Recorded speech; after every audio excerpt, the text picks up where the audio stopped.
I hear the chopper. All right, that's my ride. Hey everybody, Rob Nelson here. I'm in Namibia.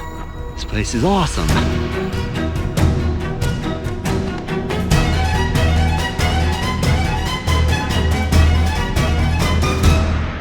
Right now, I'm following a team working on the Icarus project. And this is going to revolutionize the way we track animals, but I'm going to save all of that for another video.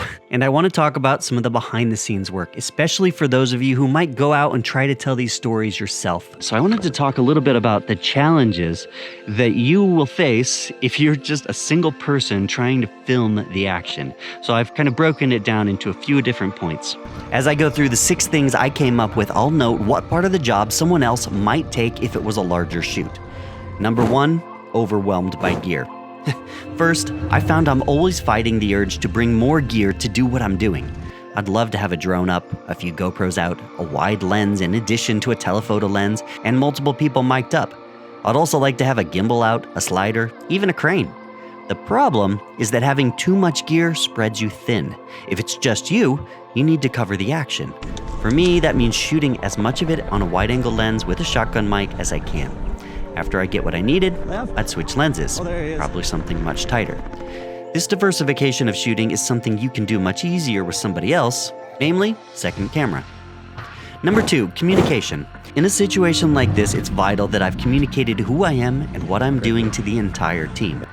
I need to set everyone at ease given some of the more dangerous things on this shoot.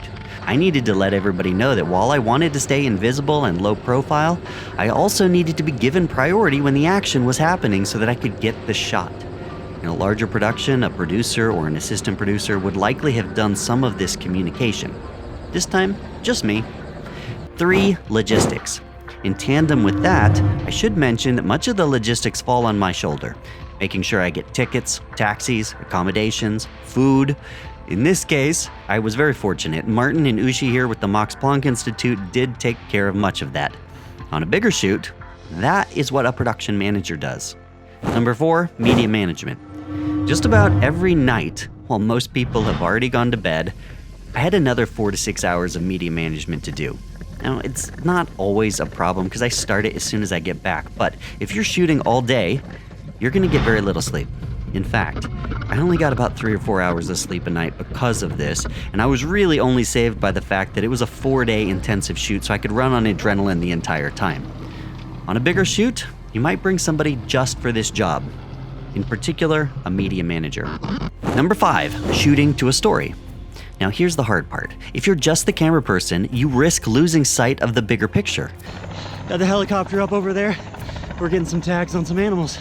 What is the real story? And what shots do you need for that story? If the story changes while you're out there, are you adapting?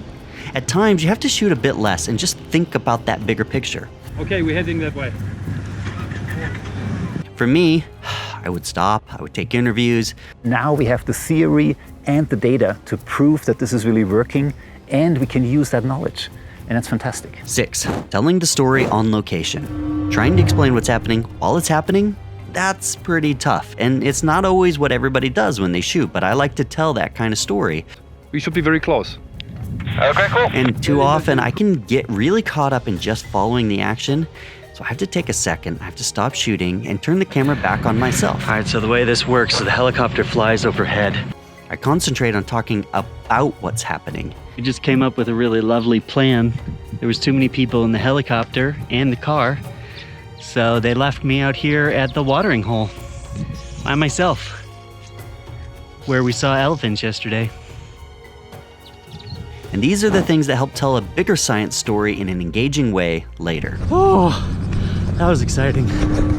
Oh, and a big shout out to all of our patrons who are allowing us to spend a little bit extra time doing these tips and tricks, teaching people how to do kind of the stuff that we do. It's an evolving process. If you want to learn more about Icarus, that's what our next video is going to be about, so I encourage you to stay tuned, and we'll see you in the next one.